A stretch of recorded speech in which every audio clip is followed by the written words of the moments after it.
நம்ம இன்னைக்கு ரொம்ப இன்ட்ரெஸ்டிங்கான டாபிக் பேச போகிறோம். அது என்னன்னா, எப்படி ஒரு ஹை லெவல் ப்ரோக்ராமிங்கை எப்படி மெஷின் அண்டர்ஸ்டாண்ட் பண்ணக்கூடிய கோடாக நம்ம எப்படி மாற்றுறோம் அப்படிங்கிறத இன்னைக்கு கொஞ்சம் தெளிவாக பார்க்கலாம். அப்போ எப்படி இதை நம்ம சாத்தியப்படுத்துறது அப்படின்னா, இதுக்கு தான் ஹை லெவல் ப்ரோக்ராமிங் அப்படிங்கிறத யூஸ் பண்ணுறோம். ஹை லெவல் ப்ரோக்ராமிங்னா என்ன அப்படின்னா, ஆப்ஜெக்ட் ஓரியன்டட் ப்ரோக்ராமிங் தான்.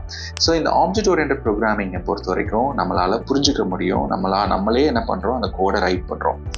ஸோ இப்படி ரைட் பண்ணுற அந்த கோடு நம்மளுக்கு மட்டும்தான் புரியும். அதே சமயம் மிஷினுக்கு அது புரியாது. அப்போ அது என்ன பண்ணுவாங்க அப்படின்னா, நமக்கு எல்லாருக்கும் தெரியும் PUBG game. So PUBG game நிறைய பேர் விளையாண்டுருப்பீங்க இல்லையா?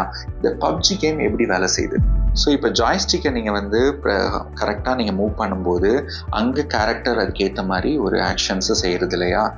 இது எப்படி சாத்தியப்படுத்துது? இந்த கேமிங் அப்படிங்கிறது C++ல எழுதியிருப்பாங்க. ஸ்க்ரீனில் பார்க்குறீங்க இல்லையா? இது ஒரு ஹை லெவல் C++ ப்ரோக்ராமிங். 360 டிகிரியும் அது நம்ம ஜாய்ஸ்டிக் மேலே டில்ட் பண்ணுறது இருக்கும் இல்லையா? அது 360 டிகிரி ரொட்டேட் பண்ண முடியும். அதை 0லேருந்து 50 ஆக்சிஸ் வரைக்கும் போச்சு அப்படின்னா கேரக்டரை 10 யூனிட்ஸ் ஃபார்வர்டாக மூவ் பண்ணு அப்படின்னு நம்ம சொல்கிறோம். நீங்கள் ஜாய்ஸ்டிக்கை பொறுத்த வரைக்கும் அது ஒரு மெஷின்.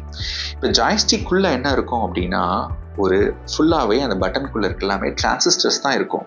நீங்கள் ஜாய்ஸ்டிக்கில் நீங்கள் பட்டனை ப்ரெஸ் பண்ணுற அனலாக் அப்படிங்கிறது டிஜிட்டலாக, அதாவது பைனரியாக கன்வெர்ட் ஆகி அந்த பைனரி இன்ஸ்ட்ரக்ஷன் எங்கே போகுது? இப்போது கம்பைலருக்குள்ளே போகுது.